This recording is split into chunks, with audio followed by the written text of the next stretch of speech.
What is the answer of this question? Can you solve it? To solve this question, we need to follow the PEMDAS rule. PEMDAS shows the priority of the mathematical operations, parenthesis, exponent, multiplication, division, addition, and subtraction. According to PEMDAS, first we do parenthesis, then exponent, then multiplication or a division, finally addition or a subtraction. Remember that in this expression, here is one is parenthesis, addition, division, and multiplication. So first we do parenthesis. 4 plus, inside the parenthesis 4 plus 4 gives us 8.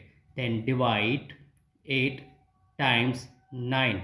Now here addition, division and multiplication. We follow the PEMDAS, so first we do division because multiplication and division have equal priority. Always work from left to right. So first we do division, then multiplication. 4 plus 8 divide 8. 8 divide 8 gives us 1. Then times 9. Now here addition and multiplication. So first we do multiplication because multiplication have higher priority than addition. So 4 plus 1 times 9 gives us only 9. Finally 4 plus 9 gives us 13. This is the right answer.